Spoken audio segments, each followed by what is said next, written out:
Baik, selamat pagi teman-teman semua yang ada di Indonesia tentunya. Salam salam segala waktu ya, karena mungkin juga nanti ada beberapa kawan yang akan bergabung dari, time zone yang berbeda. Saya Ira, saya host, di sesi panel paralel kali ini, panel 202, ada co-host kita juga Mbak Rosemary dan Valentina Wiji, mmm, dan juga ada Mbak Lilis ya di sini ya, dari Komite KCIF. Kali ini kita ada di panel 202, tema atau judul panel kita adalah Feminisme Lokal dan Akar Rumput yang Terus Bergerak. Dan chair kita pada panel 202 adalah Kak Evi Wesaragi, SPT, MSc, PhD. Kak Evi ini kawan saya, ya Kak. Sama-sama kita dulu di Pot Foundation, Evi, dan satu kohort dengan Farid ya. Kak Elvi ini dari Universitas Papua afiliasinya, tapi beliau saat ini sedang berada di Yogyakarta. Gitu. Jadi nanti bisa ketemu sama Mas Muazim di Mitra Wacana gitu.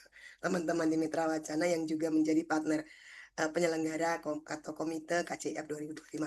Saya langsung saja menyerahkan forum panel untuk dipimpin atau dipandu oleh chair kita, Kak Elvi. Silakan Kak Elvi. Terima kasih, selamat berdiskusi. Baik, terima kasih Mbak Ira. Suara saya cukup jelas ya semuanya. Jelas Kak? Baik, pagi ini kita akan masuk di eh, sesi yang menurut saya sangat menarik karena ini eh, berbicara tentang feminisme di akar rumput. Saya bukan eh, seorang feminisme, saya tidak menyebut saya diri feminisme, tetapi saya banyak bekerja dengan perempuan-perempuan yang bergerak di bidang peternakan. Jadi eh, di Papua cenderung sebenarnya pengelolaan peternakan, pemeliharaan ternak itu dilakukan perempuan. Jadi itu yang menurut saya sisi itu sangat menarik untuk dilihat di diskusi ini akan menarik pagi ini. Pagi ini kita akan berdiskusi dari 4 presenter dan keempat presenter itu akan eh, mempunyai waktu untuk mempresentasikan apa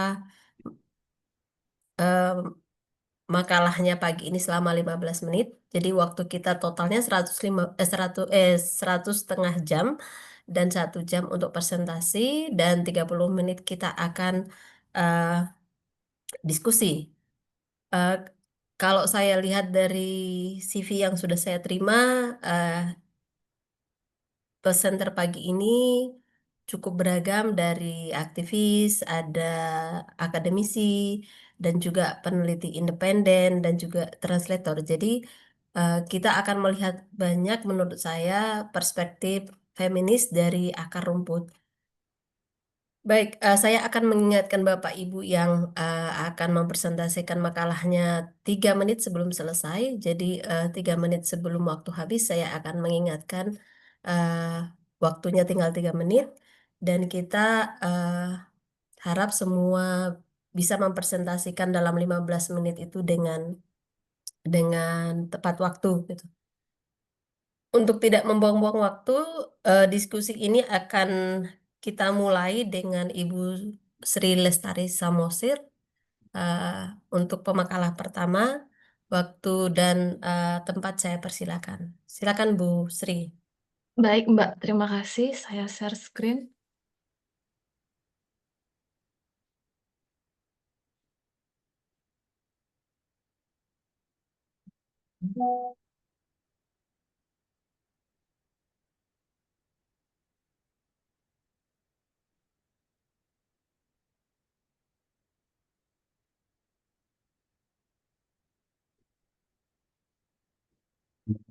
Terlihat ya, Mbak ya.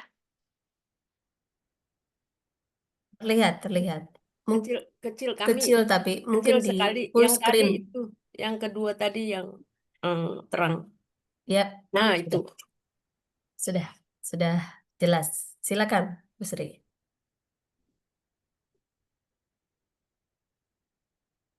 Sebentar ya, Mbak. Sebentar, sebentar. Maaf.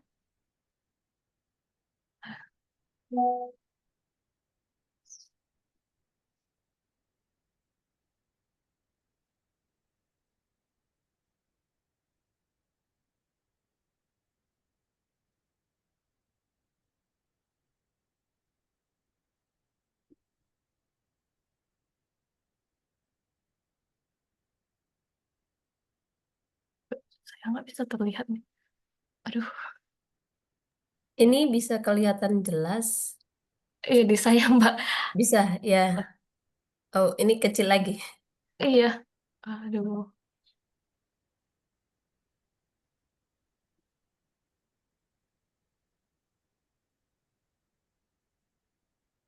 Yang penting presenternya bisa baca, lihat, kita bisa dengar aja juga nggak apa-apa. Supaya bisa cepat.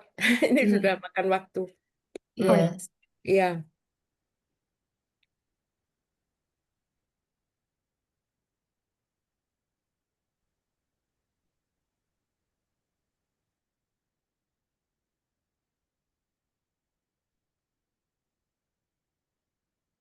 Iya.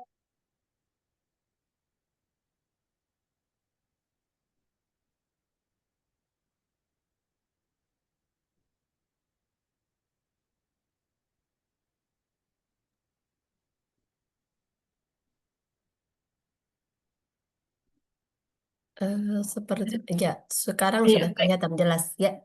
Mohon maaf ya Bapak Ibu atas gangguannya. Sekarang saya akan mulai untuk presentasi saya. Perkenalkan, nama saya Sri Lestari Samosir. Saya dosen di Universitas Negeri Medan. Judul riset saya adalah Feminisme Akar Rumput di Kota Medan, Strategi Komunitas Perempuan Hari Ini dalam Merespon Krisis Sosial dan Gender. Nah, adapun latar belakang yang menjadi ketertarikan saya untuk meneliti hal ini adalah bahwa krisis sosial dan gender di kota besar tidak bisa diselesaikan hanya dengan kebijakan formal. Dan banyak perempuan dari kelompok marginal sering menghadapi tantangan yang berlapis. Nah, mulai dari kesenjangan ekonomi, diskriminasi, dan juga kekerasan dan kondisi lingkungan yang sangat-sangat buruk seperti yang terjadi di Kota Medan. Nah, dalam situasi seperti itu, komunitas perempuan yang sering menjadi aktor penting untuk perubahan. Mereka hadir di masyarakat menyusun strategi dan fenomena ini yang kita tahu sebagai feminis akar rumput. Dan dari situlah saya ingin melihat konteks di Kota Medan dan kaitannya dengan komunitas perempuan hari ini. Nah, Kota Medan Jangan. sebagai salah satu kota besar di Indonesia dengan ketimpangan sosial seringkali menghadirkan paradoks ya. Pusat pertumbuhan yang tinggi, tapi banyak kawasan marginal seperti kawasan pinggiran Sungai Deli yang rawan banjir dan juga polusi di sini. Nah, dari realitas ini ternyata komunitas perempuan hari ini menaruh perhatian pada hal tersebut. Sehingga pada tahun 2017 mereka berangkat dari aktivitas komunitas pers kampus, lalu berkembang menjadi organisasi yang bergerak di bidang pemberdayaan, kampanye, riset, dan diplomasi jaringan. Nah, adapun urgensi penelitian ini adalah sejauh ini menurut saya penelitian feminisme di Indonesia terlalu banyak menyoroti organisasi besar atau kebijakan negara dan belum menyentuh feminis akar rumput di Indonesia. Namun strategi komunitas kecil seperti perempuan hari ini misalnya jarang sekali masuk dalam diskusi akademik, sehingga perlu belajar dari pengalaman mereka untuk memberikan pelajaran penting tentang bagaimana perempuan di tingkat akar rumput merespon krisis sosial dan juga gender. Ada beberapa kerangka teori yang saya gunakan untuk menganalisis keberadaan perempuan hari ini. Yang pertama, yakni dari teori interseksionalitas. Nah, di sini dijelaskan perempuan mengalami diskriminasi berlapis. Nah, hal ini diungkapkan oleh tokoh Crenshaw tahun 1989. Lalu ada konsep grassroots feminism dari Mohadam 2019 yang menyoroti mengenai kekuatan gerakan dari bawah tanah, dari bawah. Dan yang ketiga ada teori ekofeminisme dari GAT 2015 yang menghubungkan penindasan perempuan dengan kerusakan lingkungan. Dan yang keempat adalah konsep co-production dari Broto dan Alves 2018 yang menekankan pentingnya kolaborasi komunitas dengan pihak-pihak eksternal. Nah, kemudian kita akan lihat bagaimana teori-teori ini berkaitan dengan pengalaman nyata komunitas perempuan hari ini di Kota Medan.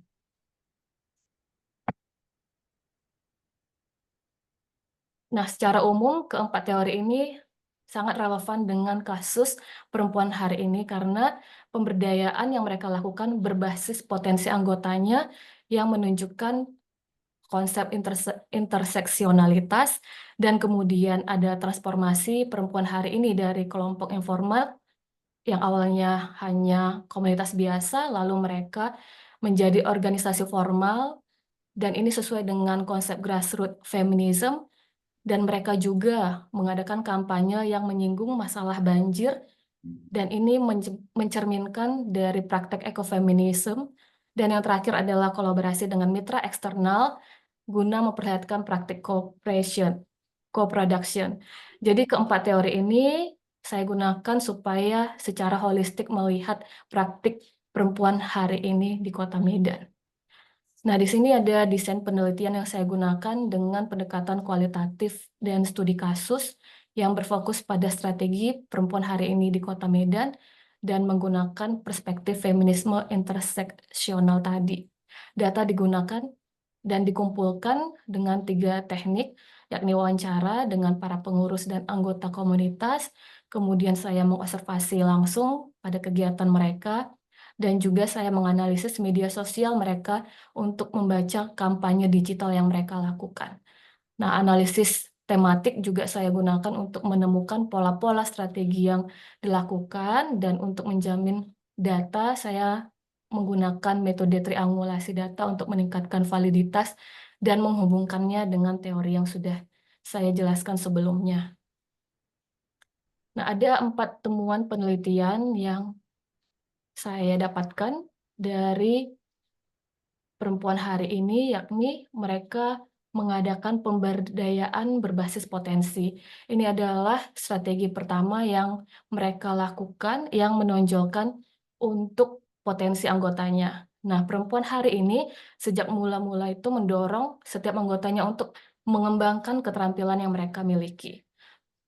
Contohnya, beberapa anggota mereka memiliki keterampilan membatik, dan perempuan hari ini memberikan akses dan ruang untuk mengajarkannya dan juga memasarkan hasil dari karya mereka. Nah, ada juga pelatihan atau bela diri Kempo. Nah, Kempo ini dilakukan bukan hanya untuk olahraga, tetapi mereka sadar bahwa ini penting untuk perempuan bisa melindungi dirinya sendiri. Selain itu, anggota juga bisa menjalankan usaha kecil-kecilan seperti bisnis makanan dan kerajinan tangan, dan juga ada edukasi gender dan seksualitas sejak dini bagi anak muda di kawasan marginal di pinggiran Sungai Deli yang mereka lakukan pada waktu tertentu. Nah, program-program ini menumbuhkan rasa percaya diri sekaligus solidaritas di dalam anggotanya karena setiap orang memiliki kontribusi nyata. Kemudian ada penguatan kelembagaan, yakni setelah PHI berdiri di tahun 2017, mereka sadar bahwa legalitas formal itu sangat penting untuk konsistensi dan juga menjaga ke depannya. Mereka kemudian membentuk struktur organisasi dari badan harian, badan pengawas, dan juga divisi. Di antaranya divisi kampanye, divisi riset pengetahuan, dan juga media sosial. Nah, dalam struktur ini, mereka seringkali untuk bertemu dan berkonsolidasi, membuat kampanye tertentu untuk dipublikasikan di media sosial, dan juga membuat berbagai aktivitas, salah satunya diskusi publik. Di sini juga mereka bekerja sama dengan mitra-mitra tertentu, ada lembaga pemerintah dan komunitas lain. Jadi menurut saya dari organisasi kecil yang belum terstruktur, mereka bisa bertransformasi menjadi kelompok yang lebih berkesinambungan dan tata kelola yang jelas. Ada juga produksi pengetahuan dan kampanye yang mereka lakukan secara rutin mengenai agenda diskusi publik berspektif feminisme, dan juga mereka lakukan kampanye kekerasan berbasis gender, hingga kesetaraan di dunia kerja. Nah, diskusi-diskusi yang PHI sering lakukan itu melibatkan mahasiswa, aktivis, akademisi, dan masyarakat umum, sehingga pembicaraan itu tidak hanya di ruang akademik saja, tapi menyentuh komunitas luas. Mereka juga aktif dalam media sosial, membuat poster, dan konten digital yang sangat erat dengan generasi muda saat ini. Contoh nyatanya, mereka pernah membuat kampanye tentang keamanan digital perempuan di media sosial, dan itu cukup viral, dan ini menunjukkan bahwa mereka cukup mampu menggugah kesadaran masyarakat, dan itu tidak hanya terjadi secara online, tapi dikaitkan juga dengan offline-nya. Jadi online dan offline mereka lakukan dengan cukup baik. Dan yang terakhir ada kolaborasi lintas sektor. Di sini perempuan hari ini pernah dipercaya menjadi pengelola program perempuan untuk bisnis dari Home Credit. Nah, mereka juga termasuk 15 besar kompetisi Indica Foundation tentang pemberdayaan perempuan. Lalu perempuan hari ini juga menyelenggarakan pelatihan keamanan perempuan, dan berbagai kolaborasi ini membuktikan bahwa meskipun mereka komunitas kecil dan hanya di Kota Medan, ternyata bisa membangun jejaring yang luas dengan sektor swasta maupun berbagai donor lainnya. Nah, ini kaitannya dengan teori dan juga temuan yang saya jelaskan sebelumnya tadi, bahwa dari berbagai teori seperti interseksionalitas, ternyata itu terlihat pada temuan di perempuan hari ini. Kegiatannya berbentuk pemberdayaan perempuan untuk membatik dan juga kempo, ada grassroots feminism, transformasi dari komunitas informal menjadi organisasi dengan struktur formal. PHI membentuk BPH dan juga divisi lainnya. Dari perspektif ekofeminisme juga ternyata isu gender itu dikaitkan dengan persoalan lingkungan perkotaan, dan itu dilakukan oleh PHI dalam bentuk kampanye banjir dan isu di Sungai Deli yang ternyata membebani perempuan. Yang terakhir, co-production, yang dilihat bahwa kolaborasi dengan mitra eksternal berbasis kebutuhan komunitas yang dilihat dengan berbagai program perempuan beraksi, kemudian juga ada pelatihan keamanan perempuan. Nah, dari riset yang saya lakukan dapat disimpulkan bahwa kita bisa melihat perempuan hari ini berhasil untuk menyusun strategi feminisme akar rumput yang adaptif dan inovatif. Mereka menggabungkan pemberdayaan berbasis potensi, penguatan, dan juga kelembagaannya, ada juga produksi pengetahuan dan kolaborasi lintas sektor. Strategi-strategi ini menjadikan mereka aktor penting dalam merespon krisis sosial dan juga gender di Kota Medan. Lalu apa yang bisa direkomendasikan dari penelitian ini? Nah, menurut saya, 3 menit lagi ya, Mbak Sri. iya Mbak, terima kasih. Nah, menurut saya pemerintah perlu untuk memberikan dukungan afirmatif kepada komunitas perempuan, baik berupa dana maupun ruang-ruang untuk diskusi publik. Komunitas feminis lain misalnya juga bisa belajar dari strategi perempuan hari ini, terutama untuk memadukan aksi langsung di lapangan dan juga kampanye digital. Juga demikian untuk mitra-mitra eksternal, sebaiknya juga memperlakukan komunitas PHI dengan setara sehingga ada kebaikan antara keduanya untuk pemberdayaan perempuan. Dan yang terakhir, untuk para akademisi, saya menganjurkan untuk melakukan studi komparatif di kota-kota lain untuk memahami bagaimana strategi feminisme akar rumput yang semakin meluas di Indonesia. Nah, itu saja untuk pemaparan saya pada hari ini. Terima kasih, saya kembalikan kepada Mbak Evi. Terima kasih Mbak Sri sudah memaparkan hasil penelitiannya yang cukup menarik. Kita lanjut dulu ke presenter berikutnya. Nanti untuk diskusi akan kita buka setelah para presenter mempresentasikan makalahnya. Untuk yang kedua, silakan kepada Ibu Rahma Amin.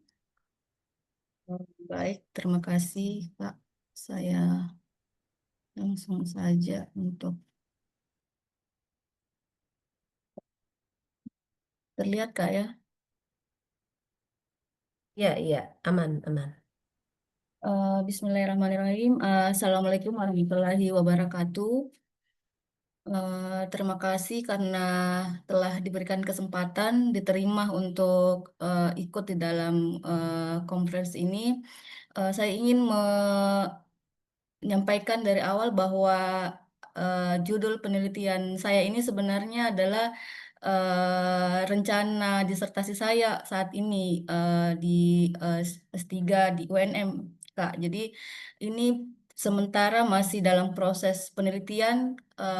Kemarin sudah masuk di gagasan awal dan disetujui oleh promotor di kampus untuk dilanjutkan di apa namanya diproposalkan. Jadi saya masih eh, apa namanya kerangka penelitiannya pun saat ini saya masih menyusunnya kayak gitu, Kak. Jadi mungkin belum ada hasil, tetapi saya sangat berharap ulasan saya ini bisa diberikan masukan untuk kemudian penelitian nantinya lebih kompleks gitu, Kak.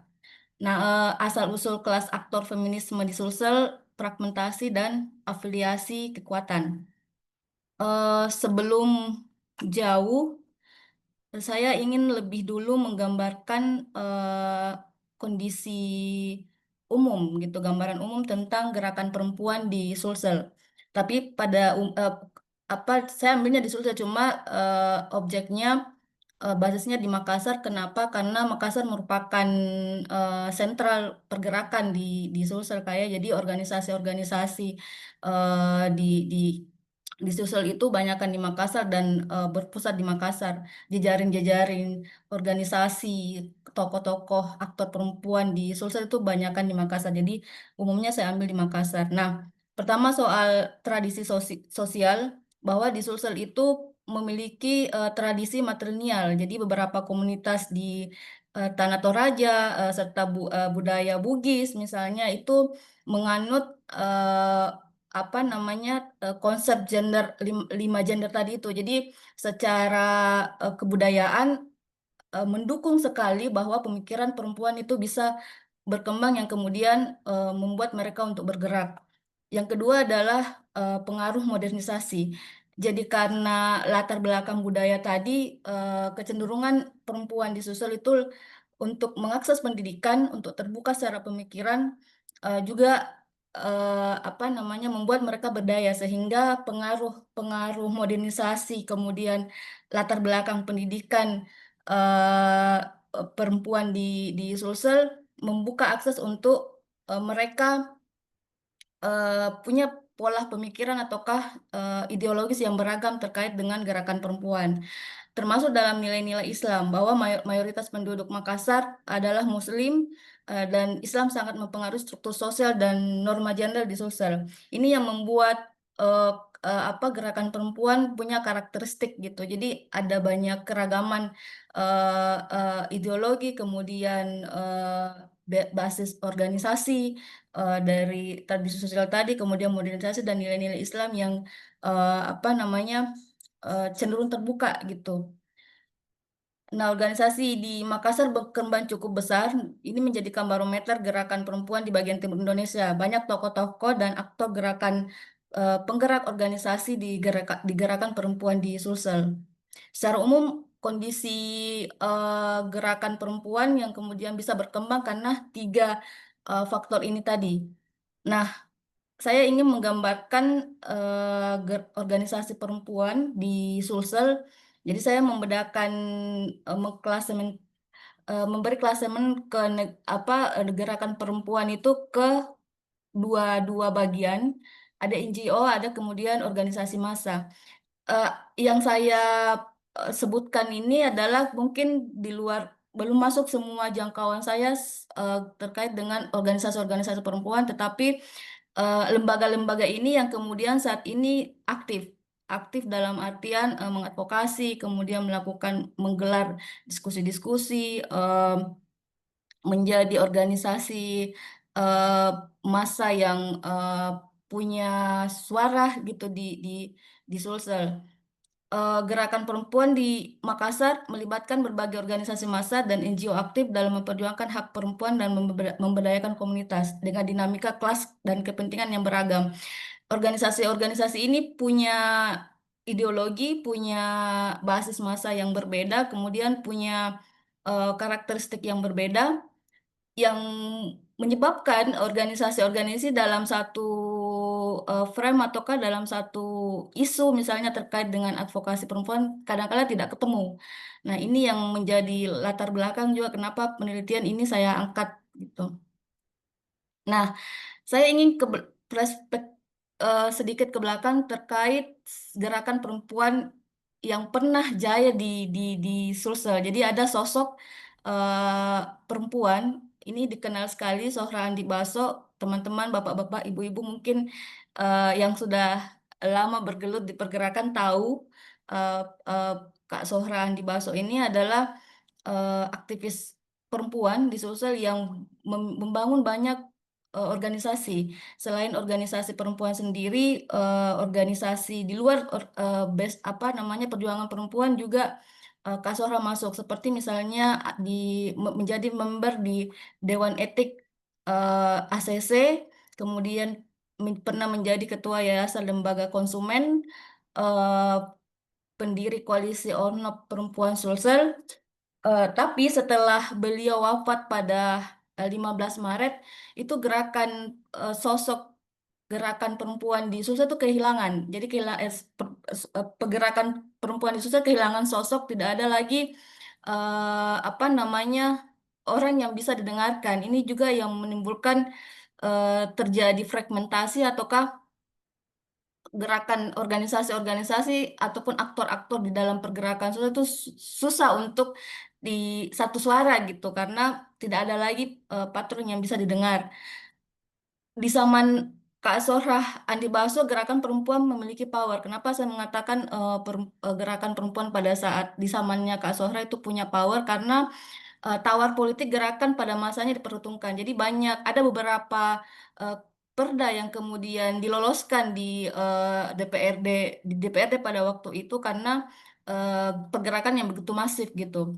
Melahirkan banyak aktor feminis perempuan termasuk kemudian apa namanya tawar gerakan perempuan pada masa itu di di setiap ajang-ajang pilkada itu juga punya power sehingga eh, beberapa kebijakan-kebijakan di pemerintahan eh,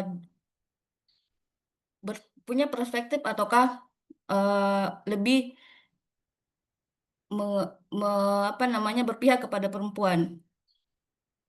Nah, ini terkait dengan setelah tadi saya jelaskan soal setelah wafatnya Zohra Andi Baso, eh, gerakan perempuan mengalami fragmentasi. Ada perpecahan atau pembagian suara gerakan yang menjadi sub-sub kelompok yang lebih kecil atau terpisah, yang dapat menyebabkan kurangnya kesatuan tujuan, strategi, atau aksi kolektif yang efektif.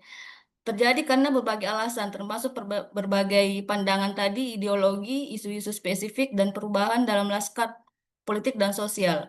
Nah, kenapa asal usul kelas aktor feminisme eh, penting di dalam penelitian ini dikaitkan dengan fragmentasi. Jadi, mengapa perpecahan itu terjadi? Penelitian ini ingin melihat bagaimana sih asal usul kelas tadi, kelas dalam bentuk apa namanya latar belakang ekonomi, latar belakang pendidikan, latar belakang budaya dan segala macam. Ini yang ingin diangkat di dalam penelitian ini tentang penyebab fragmentasi yang timbul adanya perbedaan pendapat dalam isu-isu kunci sehingga dampaknya adalah fragmentasi gerakan dapat membuat tujuan gerakan menjadi kurang jelas mengarah pada perebutan sumber daya atau fokus pada akhirnya melemahkan kemampuan gerakan mencapai tujuan secara efektif. Eh, Secara ontologi, bahwa realitas sosial yang menjadi objek penelitian ini adalah bagaimana ketegangan ideologis dan fragmentasi antar kelompok gerakan dan afiliasi kekuatan sejumlah organisasi dalam gerakan perempuan di Makassar. Penelitian ini ingin melihat bahwa gerakan perempuan bukan entitas tunggal, melainkan berbentuk dari interaksi antara kelas sosial, ideologi budaya, agama, pengaruh global, yaitu pendidikan, bahwa gerakan perempuan tidaklah homogen, melainkan merupakan arena kontestasi antara berbagai kepentingan ideologis dan kelas sosial yang membuat strategi dan arah perjuangan masing-masing kelompok. Secara epistemologi, penelitian ini diperoleh melalui pendekatan interpretatif, eh, di mana penelitian ini dapat dalam posisi yang akan berbeda pada posisi partisipatif untuk menggali lebih dalam bagaimana pengalaman perempuan dan dinamika sosial secara mendalam melalui perspektif mereka masing-masing. Aksiologi penelitian ini bertujuan untuk memperkuat Iya. daya kritis. Waktunya tinggal 3 menit ya, Mbak Rahma. Baik, saya lanjut ke kerangka filosofi penelitian. Eh, Maaf, saya langsung ke rumusan masalah, Kak. Jadi ada 3 rumusan masalah yang ingin diangkat di penelitian ini terkait sejarah dan perkembangan. Pertama, menelusuri sejarah perkembangan gerakan perempuan, mengidentifikasi bentuk penyebab fragmentasi, dan memberikan rekomendasi terkait dengan strategi dan konsolidasi gerakan perempuan di Sulsel ke depan. Saya jujur agak kurang menemukan penelitian, mungkin keterbatasan saya, tapi saya berharap dapat apa namanya informasi penelitian terdahulu yang bisa disinkronisasi di dalam penelitian ini. Tapi ini adalah beberapa yang pernah dilakukan yang mungkin sinkron dengan penelitian ini ke depannya. Eh, ada kajian pustaka, jadi ada 3 eh, landasan teori yang akan digunakan dalam penelitian ini: teori sosial kelas dan gerakan, teori feminisme, dan genealogi pengetahuan dan kekuasaan. Teori Bourdieu terkait habitus, modal sosial, dan modal budaya akan menggali lebih dalam mengapa aktivis perempuan apa namanya eh, dalam teori gerakan sosial, bahwa struktur kognitif dan efektif yang dibentuk oleh pengalaman kelas sosial menjelaskan bagaimana aktivis perempuan menginternalisasi diri, implementasi nilai, strategi, dan bentuk perjuangan sesuai dengan posisi mereka, termasuk teori kelas Karl Marx dan neo-Marxis. Teori feminisme ada beberapa saya ambil, mungkin ini tidak semua akan tersaring pada akhirnya apa yang lebih condong kemana gerakan karakteristik feminisme di Makassar, tapi secara umum ini mungkin bisa mungkin apa saya ambil beberapa jenis feminisme sebagai landasan teoritik, termasuk genealogi pengetahuan dan kekuasaan untuk menelusuri apa namanya jejak aktor feminisme di Makassar dengan pendekatan genealogis, ya, di mana gerakan perempuan tidak hanya dalam konteks sejarah politik mereka, bagaimana konteks sejarah dan politik mereka muncul, kemudian fragmentasi hasil produksi wacana, relasi kuasa dan produksi pengetahuan perempuan di setiap organisasi perempuan. Nah, ini alur pikirnya. eh ada beberapa, jadi pola pikir gerakan afiliasi gerakan perempuan ditentukan oleh sosial budaya, kelas modal sosial, dan pendidikan. Kemudian sumber keterpecahan itu ada afiliasi gerakan, kemudian apa namanya eh, ideo- ideologi dan strategi perjuangan yang berbeda yang kemudian akan merujuk pada apa tantangan ke depan sebagai spektrum gerakan perempuan. Silakan di wrap up, Mbak. Sudah tinggal 30 detik. eh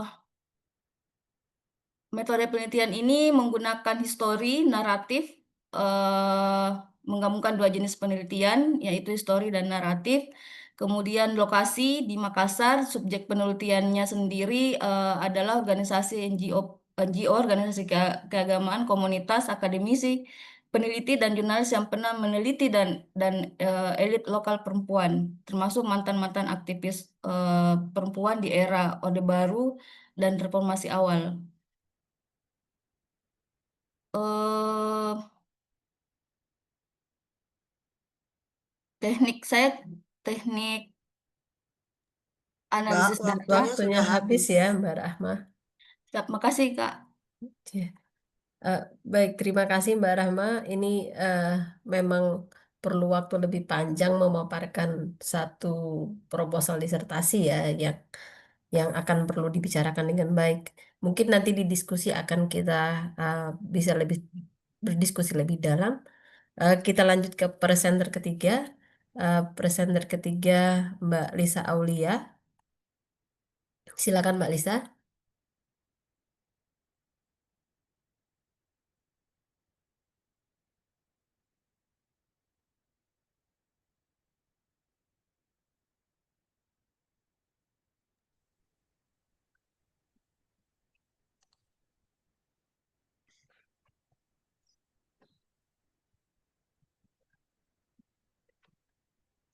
Masih loading sepertinya, Bu ya.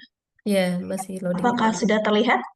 Ya, sekarang sudah mungkin bisa di eh, full screen. Ya, Baik, baik. selamat pagi Bapak dan Ibu sekalian. Assalamualaikum warahmatullahi wabarakatuh. Perkenalkan, saya Lisa Aulia. Maaf. Baik, saya merupakan peneliti gender independen yang fokus atau konsentrasi penelitiannya adalah ekofeminisme, perempuan dan perubahan iklim di wilayah pedesaan, dan pencemaran sungai sebagai sumber daya air di wilayah ini. Jadi saya sangat terbuka untuk kolaborasi dengan Bapak Ibu sekalian di masa depan. Baik, pada malam kali ini saya ingin mempresentasikan sedikit tentang penelitian kami, yaitu Saudari Kroto dan juga saya, yang berjudul Resistensi Perempuan Akar Rumput dalam Menjaga Lingkungan, sebuah transformasi kepemimpinan oikos berbasis kepedulian. Penelitian ini berangkat dari krisis lingkungan yang ini memang tidak lepas dari produksi dan reproduksi pengetahuan lingkungan yang sangat maskulin. Ya, kita melihat sekarang bagaimana pengelolaan lingkungan itu hanya demi keuntungan jangka pendek, sangat kapitalis, dan sangat merusak, terutama untuk jangka panjang. Nah, padahal kerusakan lingkungan ini akan paling berdampak atau yang paling menanggung beban dari kerusakan lingkungan ini baik lagi adalah perempuan. Kenapa? Karena perempuan yang lebih menanggung beban ataupun tanggung jawab berlebih untuk kebutuhan rumah tangga. Misalnya seperti air saja. Jika terjadi pencemaran air, maka perempuan yang akan kebingungan ataupun kesulitan untuk bisa memenuhi kebutuhan air bersih, untuk melakukan kerja-kerja domestik. Nah, selain itu, perempuan lebih terdampak dari kerusakan lingkungan. Kenapa? Karena perempuan adalah alam dan lingkungan itu sendiri. Sehingga kemudian ketika terjadi kerusakan lingkungan, itu berdampak pada kerja-kerja sehari-hari perempuan, muncullah gerakan-gerakan resistensi, gerakan perempuan akar rumput, melampaui batas-batas negara yang dipengaruhi oleh konteks sosial politik setempat. Yang paling kita kenal, salah satunya adalah Greta Thunberg dengan kampanyenya atau kampanyenya terkait dengan perubahan iklim yang beliau juga sudah menerbitkan banyak sekali buku terkait dengan isu tersebut. Sehingga kemudian dilihat bahwa kerusakan lingkungan itu akan paling berdampak kepada perempuan. Perempuan termasuk ke dalam 70% kelompok miskin di dunia, dan 80% merupakan pengungsi yang terdampak perubahan iklim. Jadi mereka sangat rentan terhadap perubahan iklim itu sendiri, ataupun kerusakan lingkungan. Nah, sehingga kemudian merespon dari kerusakan lingkungan ini dan beban-beban yang akan ditanggung ataupun kesulitan yang ditanggung oleh perempuan, muncullah gerakan-gerakan kolektif. Perempuan memunculkan gerakan kolektif memobilisasi isu lingkungan dengan cara khasnya. Ini menandakan adanya persinggungan antara gender, budaya, dan konteks sosial maupun politik, gitu ya. Yang selama ini kerja-kerja perempuan sering sekali direndahkan, tidak diakui, tidak dihargai karena tidak bernilai secara ekonomi, berbeda dengan kerja-kerja yang tadi maskulin dan merusak lingkungan. Sehingga kemudian gerakan akar rumput yang dilakukan oleh perempuan memperlihatkan perubahan nyata, baik dalam konteks lokal maupun nasional. Sehingga kemudian tujuan dari penelitian ini adalah bagaimana pengalaman perempuan akar rumput yang melakukan perlawanan, resistensi, pencegahan terhadap atas terpasungnya hak hidup yang mereka alami menjadi refleksi bagi peneliti. Sekaligus, penelitian ini bertujuan untuk menunjukkan resistensi yang dilakukan oleh perempuan tidak hanya menentang ketidakadilan lingkungan, kerusakan lingkungan, namun juga membentuk landscape atas pengelolaan ekologi yang berkelanjutan yang syarat akan nilai-nilai perjuangan berbasis kepedulian. Adapun konsep dan teori yang digunakan dalam penelitiannya ada 4. Pertama ada oikos, yaitu yang dirumuskan oleh Aristoteles. Oikos ini yaitu kata eko. Kata eko dari ekologi itu berasal dari oikos yang artinya adalah rumah, tempat tinggal, lingkungan. Yang bukan hanya untuk perempuan laki-laki, namun juga untuk tumbuhan, untuk hewan, untuk air, dan semuanya. Dan selain dari itu, dalam pandangan Aristoteles, ini bukan hanya berarti rumah secara fisik ataupun domestik, namun juga punya keterhubungan, keterkaitan yang sangat luas dengan polis, yaitu negara dan juga ekonomi. Bagaimana kemudian pemenuhan kebutuhan sehari-hari, yaitu kebutuhan dalam rumah tangga, inilah yang akan menunjukkan apakah negara atau polis itu beroperasi dengan baik dan apakah terpenuhi kebutuhan-kebutuhan dasar tersebut, yaitu berkaitan dengan ekonomi. Nah, dalam pandangan Aristoteles sendiri, sebenarnya kebutuhan dasar ini, yaitu oikos, itu adalah bagaimana kebutuhan dasar terpenuhi, namun tidak berlebih, yang kemudian juga tujuannya adalah untuk memastikan keseimbangan alam. Nah, pendekatan oikos ini sendiri, ini merupakan alternatif atas paradigma kepemimpinan konvensional yang dasar-dasarnya adalah nilai kepedulian, yaitu kepedulian kolektif. Nah, dari pendekatan ini juga kita bisa melihat bahwa oikos ini bukan hanya tentang rumah ataupun komunitas, tapi menunjukkan bagaimana kepemimpinan itu didefinisikan melalui pemeliharaan, memelihara hubungan dan tanggung jawab komunal. Nah, selain itu karena penelitian ini melihat kerja-kerja perempuan yang berangkat dari rumah tangga, yaitu domestik, dan bagaimana kerja-kerja ini tidak terlepas dari lingkungan, maka penelitian ini juga menggunakan ekofeminisme yang dirumuskan oleh Vandana Shiva. Bagaimana kemudian kerja-kerja perempuan di ranah domestik inilah yang membuat mereka lebih lekat, lebih terikat dengan lingkungan. Misalnya, perempuan lebih lekat dan terikat dengan sungai di salah satu wilayah di Jambi begitu. Kenapa? Karena mereka yang bertanggung jawab atas tugas domestik, mencuci, begitu, memasak air, memasak, gitu ya. Nah, lalu kemudian konsep yang digunakan selanjutnya adalah etika kepedulian, yaitu kerja-kerja perempuan, peran-peran perempuan yang sangat krusial dan signifikan dalam rumah tangga di ranah domestik inilah yang membentuk kepedulian pada diri perempuan, yang membentuk, kalau dalam pandangan Aristoteles, yang membentuk kesadaran kepedulian terhadap dirinya, komunitasnya, dan juga lingkungan sekitarnya. Sehingga kemudian peran-peran perempuan, kerja-kerja mereka setiap harinya, yang bukan hanya mempertahankan keberlangsungan dirinya, pasangannya, anak-anaknya, namun juga komunitasnya, begitu ya. Yang inilah, kerja-kerja inilah yang membuat perempuan lebih terikat kepada alam, dan dia lebih peduli dan lebih sadar akan pentingnya lingkungan dan alam itu sendiri. Nah, sehingga kemudian inilah yang memunculkan resistensi, yaitu bagaimana perempuan bertahan di tengah kerusakan lingkungan dan kemudian melakukan perlawanan dan perlawanan dan penolakan terhadap kerusakan lingkungan yang sangat masif sekali terjadi.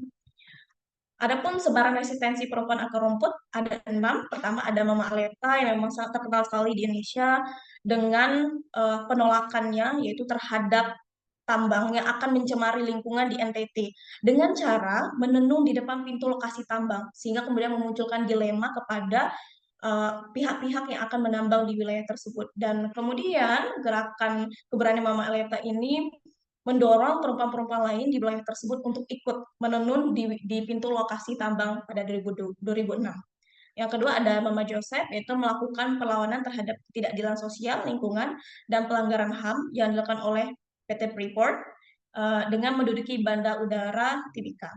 Yang ketiga ada yang menginisiasi gerakan Bank Sampah Gunung pada tahun 2014 dengan memang masif sekali isu persoalan sampah di Indonesia, belum ada pengelolaan manajemen yang baik ataupun serius dari pemerintah kita sendiri. Sehingga ada yang menginisiasi gerakan Bank Sampah.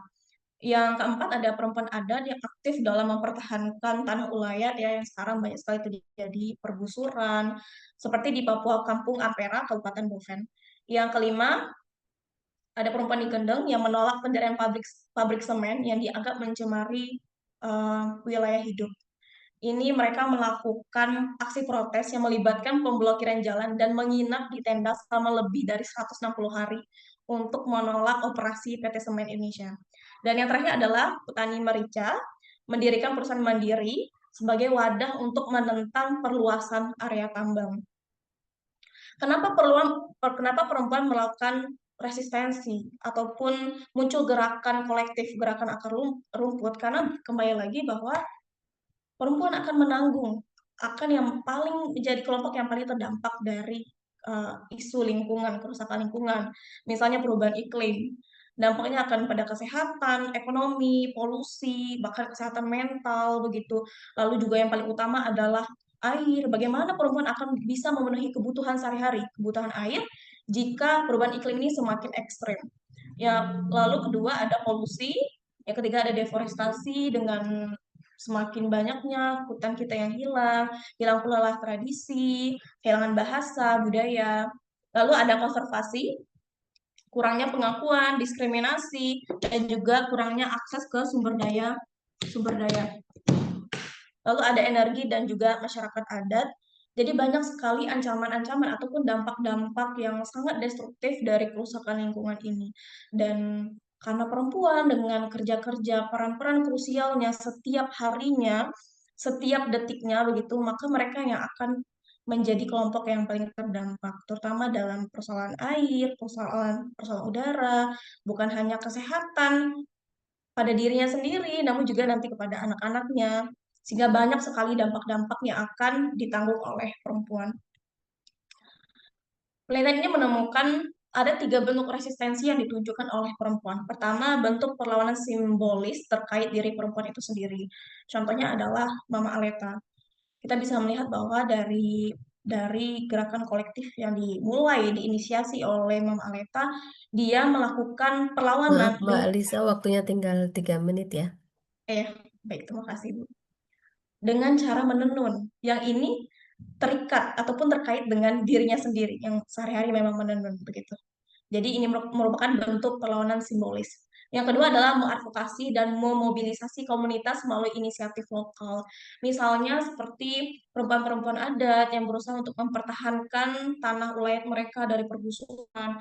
Atau misalnya di wilayah saya, di Jambi, di salah satu kabupatennya yaitu di Tebo, bagaimana perempuan petani ini mereka mempertahankan tanah mereka dari perkebunan kayu, bahkan seringkali terjadi kriminalisasi dan juga kekerasan. Dan yang terakhir adalah membuat inovasi yang berkelanjutan, yaitu yang tadi sudah sedikit saya bahas, bagaimana perempuan menginisiasi inovasi yang berkelanjutan, sehingga kemudian misalnya seperti inisiatif membuat bank sampah, yang kemudian bagaimana sampah-sampah yang tidak bisa diproses, sudah menumpuk dan sudah merusak lingkungan, mencemari udara begitu, ini kemudian muncul inisiatif yaitu bank sampah sehingga sampah-sampah bisa dikelola, bisa didaur ulang, bahkan bisa dimanfaatkan. Dan sekarang di media sosial banyak sekali perempuan-perempuan yang menginisiasi gerakan-gerakan ataupun campaign-campaign membuat mengajarkan cara membuat kompos sehingga kemudian sampah organik itu tidak lagi dibuang sembarangan, tidak lagi mencemari lingkungan, namun ada upaya berkelanjutan dari itu dan punya manfaat ataupun keuntungan bagi orang-orang yang memulai membuat kompos itu sendiri. Sehingga penelitian ini menemukan bentuk resistensi yang ditunjukkan oleh perempuan melalui gerakan kolektif mereka.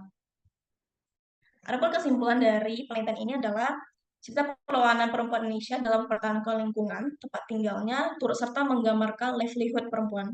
Karena perempuan seringkali bukan hanya mereka yang paling terdampak, namun mereka itu karena mereka yang setiap harinya kerja-kerja mereka adalah kerja-kerja kepedulian, kerja-kerja yang mempertahankan keberlangsungan bukan hanya mereka, anggota keluarga, komunitas, namun memastikan generasi ke depan itu masih bisa hidup di lingkungan yang asri, masih terjaga, terlindungi begitu ya.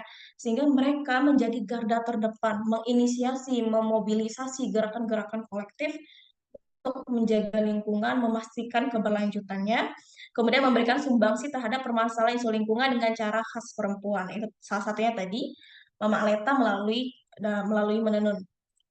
Manifestasi gerakan perempuan sebagai wujud perlawanan dan tuntutan akan lingkungan yang berdaya dan berkelanjutan tidak hanya untuk keluarganya, namun Waktunya juga habis untuk ya. masyarakat dan generasinya. Dan ini merupakan transformasi dari kepemimpinan Oikos berbasis kepedulian. Baik, sekian dari saya. Terima kasih atas waktunya. Saya kembali ke Bu Terima Eva. kasih Mbak Lisa Aulia.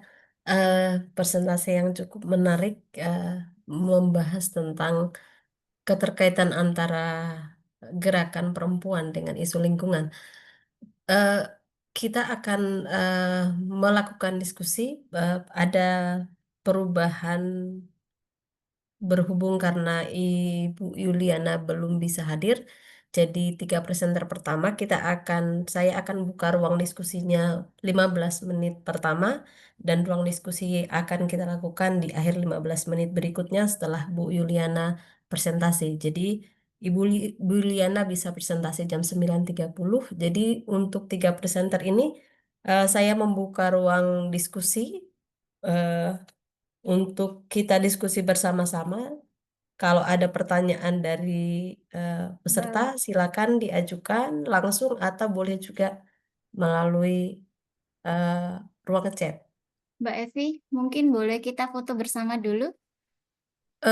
Enggak nunggu Mbak Yuliananya nanti sekalian setelah gitu. presentasi ya. Oke. Baik, sudah ada yang raise hand banyak ya. Yang pertama saya berikan kesempatan ke Ibu Esther Mariani. Silakan Bu Esther. Ya, terima kasih ya Mbak Evi kesempatannya dan juga kepada 3 presenter Mbak Sri Lestari, Mbak Lisa Aulia dan Mbak Rahma. Ya, eh, s- selamat ya sudah membagi pengetahuannya kepada kami. Ada beberapa hal ya, yang saya ingin tanyakan kepada teman-teman presenter. Saya mulai dari yang terakhir dulu aja ya, karena dia masih segar. Nah, Silakan, oke Mbak silakan. Lisa Aulia, eh, kebetulan saya dari NTT ya, tentang Mama Aleta dan pilihan yang lain-lain tadi dengan yang di Papua dan kenapa dipilih orang-orang yang apa yang mereka lakukan tuh sudah 10 tahun sebelumnya gitu loh.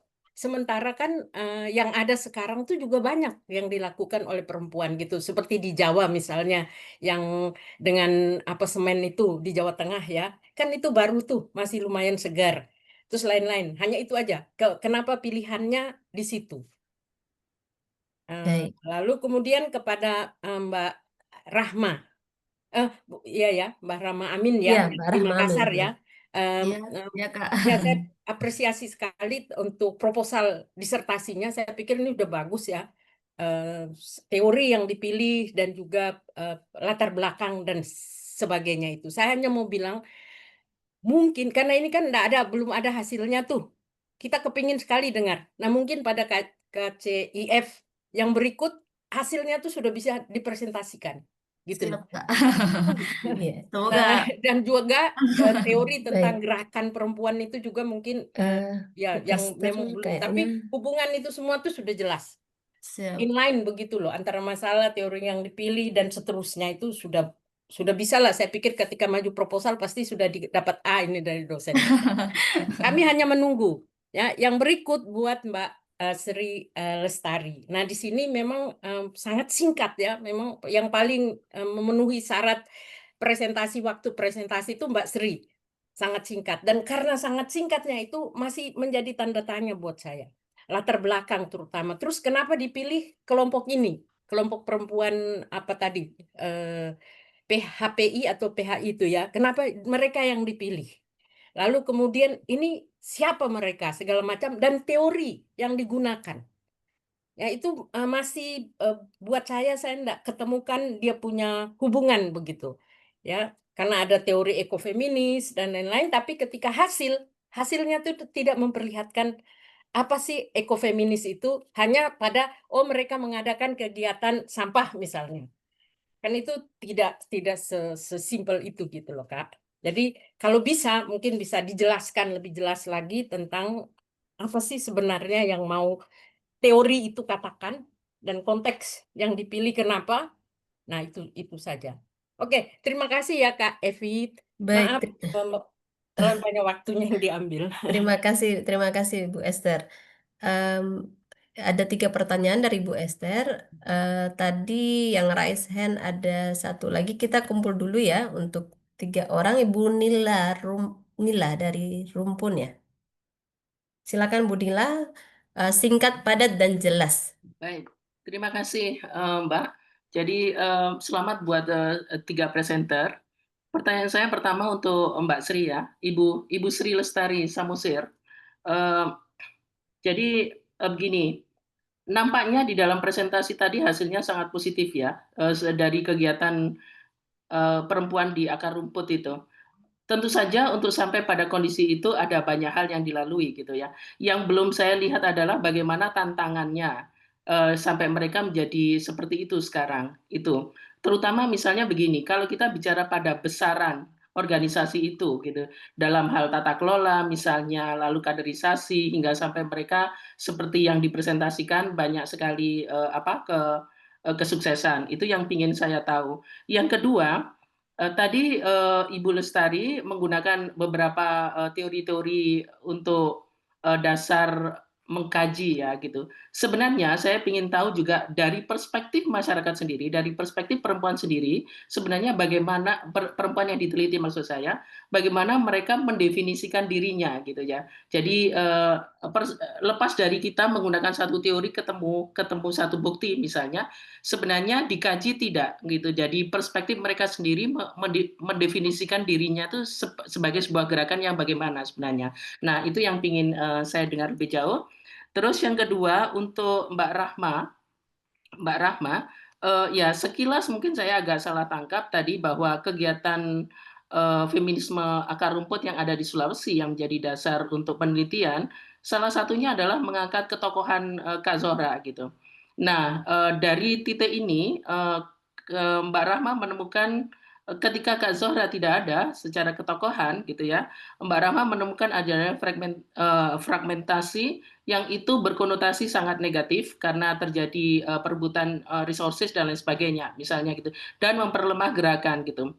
Nah, sebenarnya bisa nggak ini juga dikaji dalam hal positif? Misalnya begini, tidakkah misalnya lalu bukan sebutan fragmentasi lalu, tapi sebaran resources dan arti gerakan itu lalu semakin banyak, semakin beragam isunya, semakin ini, dan itu juga bisa kalau kita advokasi, kadang-kadang kita juga pakai teori pemecahan konsentrasi sehingga tidak hanya terfokus kepada satu titik sehingga mudah ditembak, tapi juga dilihat dalam perspektif positif itu bisa saja penyebaran dan pemeretaan sehingga terjadi banyak isu yang diangkat lalu tidak mudah tetapi lalu isunya bisa beragam gitu.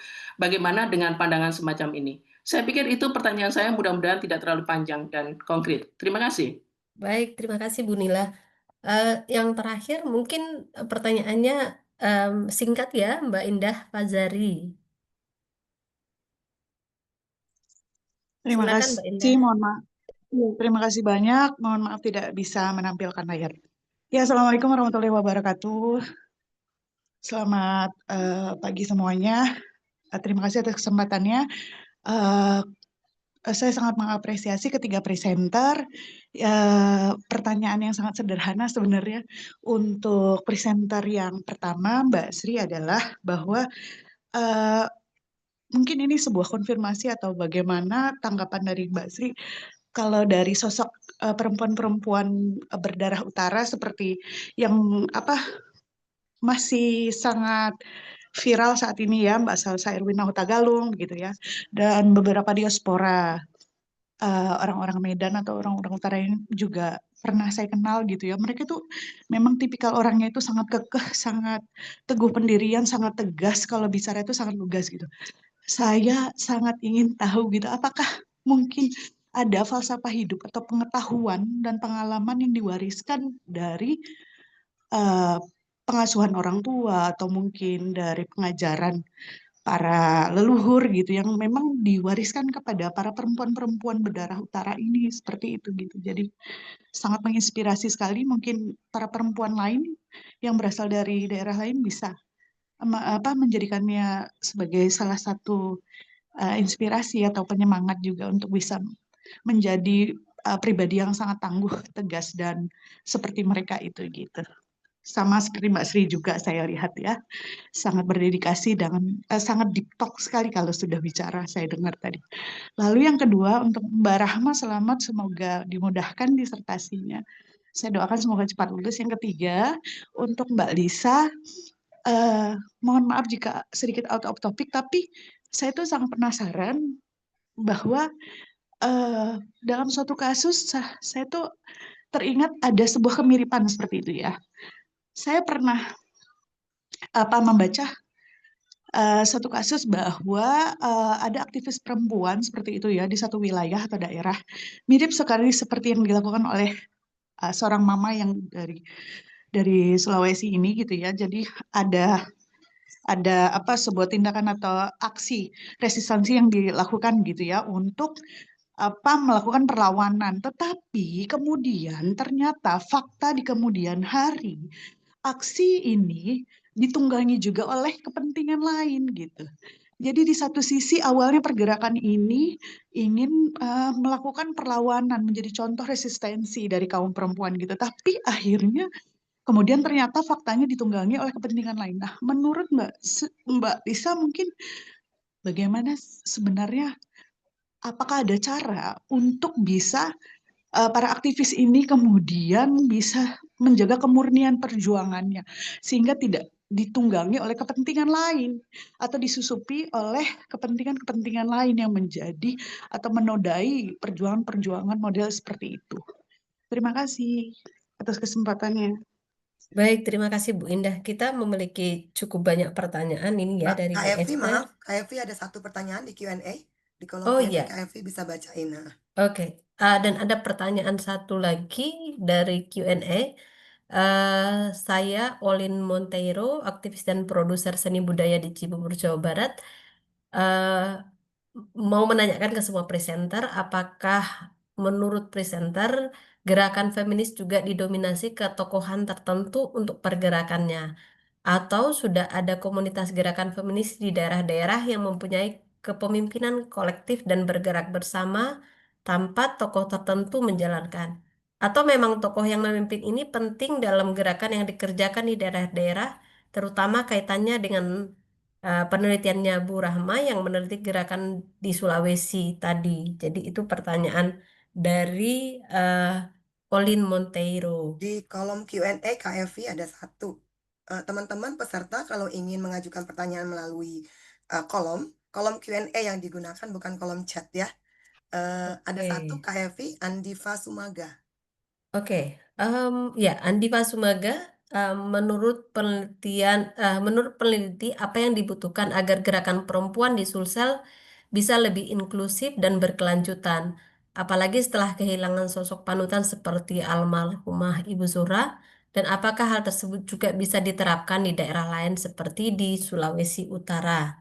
Itu pertanyaan di Q&A. Jadi kita ada sekitar 8 pertanyaan.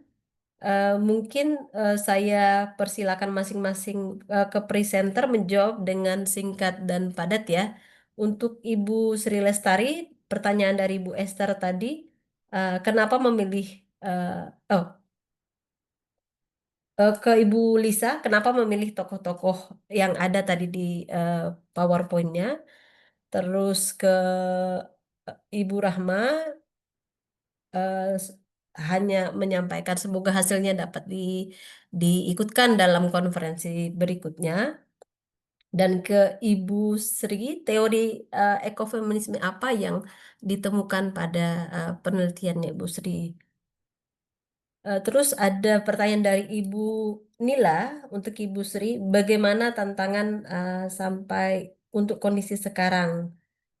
Untuk pertanyaan berikutnya, bagaimana perempuan hari ini mendefinisikan dirinya sebagai perempuan dalam konteks mereka?